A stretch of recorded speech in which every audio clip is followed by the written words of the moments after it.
안녕하세요. 김노우섭입니다. 10월 7일 아침 시작하도록 하겠습니다. 지난주 금요일날 미국 시장은 상승 마감했는데요. 미국 시장에서 관전 포인트는 고용이었죠. 고용이 깜짝 증가를 보이면서 연착륙의 가능성이 굉장히 커지는 상황이 됐고, 그로 인해서 11월 달에 미국이 금리 인하에서 빅컷 가능성이 사라지는 그런 상황도 됐습니다. 0.25% 금리 인하 가능성이 97%가 돼버렸고요. 0.5% 금리 인하 가능성은 거의 제로에 가까운 상황이 됐습니다. 9월 미국 비농업 일자리가 전월 대비 24만 5천 개가 증가를 했는데요. 8월 증가했던 15만 9천 명보다도 크게 증가했습니다. 시장 전망치는 약 15만 명도 예상했는데 무려 10만 명이 더 늘어나 버리는 상황이 됐죠. 이로 인해서 일단 미국은 굉장히 경제가 좋구나, 탄탄하구나 라는 식으로 받아들였고요. 거기에다가 얼마 전에 그 항만 노조 파업이 있었죠.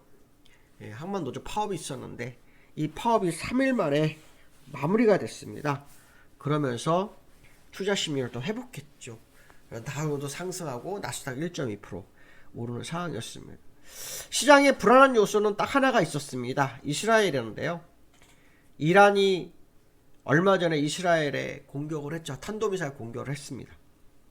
그러고 난데 이란이 뭐라 그랬냐면 이스라엘에 다시 보복 공격을 하지 않으면 자기들 더 이상 하지 않을 거다, 뭐 이런 식으로 얘기를 했지만 이스라엘은 보복을 꼭 하죠. 그래서 이스라엘이 지금 석유시설 타격 가능성이 제기되면서 시장에서는 이 불안감이 좀 있었습니다. 그래서 유가가 시장에서는 뭐 200불까지 150불까지 할 거다, 뭐 이런 얘기도 지금 나오고 있는데요. 사실 중동 전쟁 중에 이란이나 사우디아라비아나 미국은 쾌재를 부르고 있는 거죠. 더 확전되지 않으면서 유가만 오르면 되거든요. 근데 이게 또 그렇지가 않죠. 그렇죠? 너무 오르게 되면 인플레이션도 부작용이 생기죠. 그러니까 상당히 여러모로 힘든 상황이긴 합니다. 근데 이스라엘의 석유시설 타격할지는 좀 더 지켜봐야 될 것 같습니다. 근데 이스라엘은 뭐 막무가내의 경향이 있지만 그래도 지난주 뉴스를 보면 결국 미국과 어느 정도 논의를 하는 과정이 있다라는 거죠. 그런 것이 있다라는 것은 이스라엘이 무턱대고 공격만 하지는 않을 거다라는 해석도 해야 되지 않을까라고 본다면 중동전이 지역적 리스크로서 시장의 반영률은 굉장히 작아질 수 있겠다, 뭐 그런 해석도 해볼 수 있을 것 같고요. 이번 주에는 미국이나 우리나라는 실적 시즌 도입합니다. 실적 시즌 돌입하는데요. 실적에 따른 시장의 흐름을 좀 봐야 되겠죠. 뭐 제일 먼저 발표하는 건 항상 은행인 거고요. 제일 중요한 것은 이제 엔비디아, 빅테크 종목들이죠. 빅테크 종목들이 얼마나 시장에 영향을 미칠 건가, 뭐 이런 생각을 해봐야 되겠죠. 그 다음에 이번 주 10일 날 목요일과 11일인 금요일 날은 인플레이션 지표가 나옵니다. 10일은 소비자 물가지수 발표가 있고요. 11일은 생산자 물가지수 발표가 있습니다. 요거에 따른 뭐 시장 흐름도 확인해 봐야 되겠죠. 하지만 인플레이션은 일단 시장에서는 연준이 어느 정도 관리 가능한 수준까지 왔다라는 것이 대세이기 때문에요. 뭐 큰 영향을 미치지 않을 것으로 생각되고 있는데 한번 지켜봐야 될 것 같죠. 물론 지난번에 금리를 0.5% 인하했기 때문에 이게 인플레이션을 자극했을지는 모르겠습니다. 그렇지만 만약에 자각하지 못했다 그러면 일단은 금리 인하 기조를 유지하는 상황으로 가지 않겠느냐. 근데 만약 자극해갖고 이 소비자 물가지수가 3%뭐 중후반대로 넘어가 버렸다, 그러면 문제가 되겠죠. 그거 아니라 그러면 아무 상관없는 그런 상황일 거다, 이런 해석을 해야 되겠죠. 나스닥과 다우의 흐름을 좀 보시면 다우는 일단 뭐 종가상으로는 거의 신고가에 가깝죠. 종가상으로는 장중고가로는 9월 27일 날 있었지만 종가상으로는 지금 현재 뭐 요날이 언제냐면 종가가 42,330였고요. 이게 350이니까 종가상 최고가를 기록하는 그런 흐름을 보였다, 이렇게 보시면 되겠죠. 나스닥은 지금 뭐 여기서 놀다가 5일선 위로 올라왔었습니다. 장중에 약보합까지 밀렸었다고요. 강보합까지 밀렸다가 그냥 종가 최고가로 마감하는 그런 흐름이 좀 있었죠. 국제유가가 이스라엘과 이란 분쟁으로 이제 확정 가능성이 형성되면서 약 8% 정도가 저점에서 올라왔어요. 요날이 뭐 거의 5% 올랐죠. 요날도 또 올랐었습니다. 그리고 또 이날도 또 올랐죠. 이날도 또 0.9%에서 거의 뭐 8% 정도 오른 상태인데요.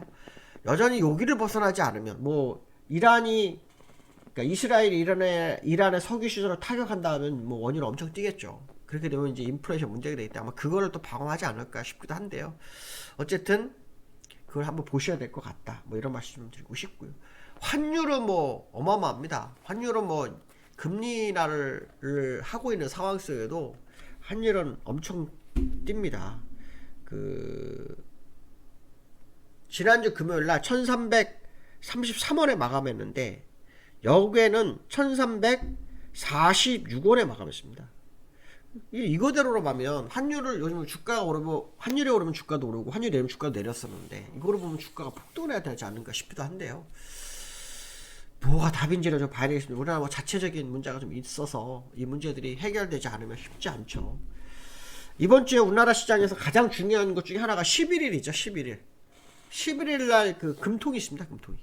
한국 금통이 있는데요. 시장 전문가 12명 중에서 10명 정도가 금리 인하를 생각하고 있습니다. 금리 인하 하게 되면 일단 우리나라가 그 통화긴축한 게 3년 2개월 됐죠.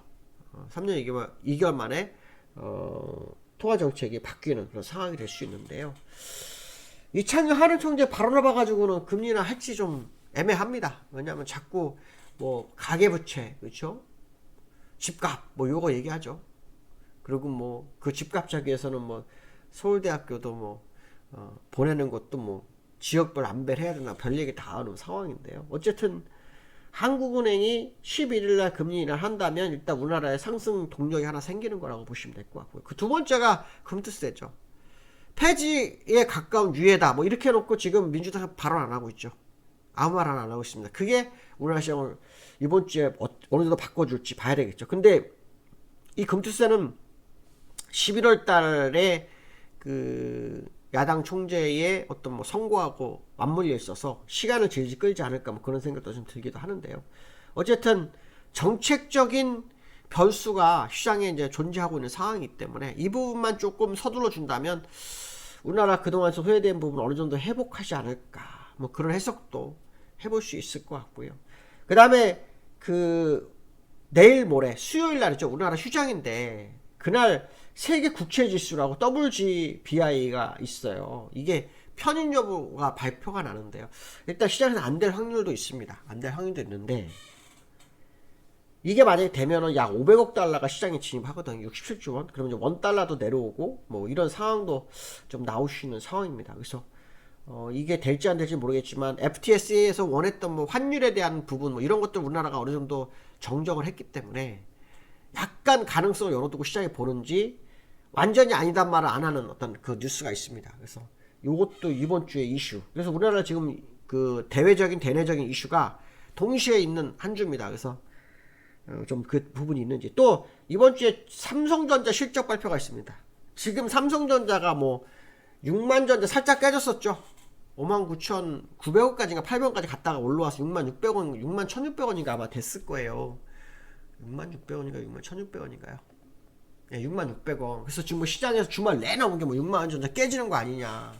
그래서 뭐 예상 실적을 뭐 한 20% 낮추기도 하고 막 그렇게 얘기도 나오고 있는데 왠지 저는 여기가 바닥일 거라고 보여지고 있어요. 저는 이걸 바닥으로 지금 해석을 하고 있는데 어떻게 될지는 좀 지켜봐야 될 것 같습니다. 기술적으로는 정말 쉽지 않거든요.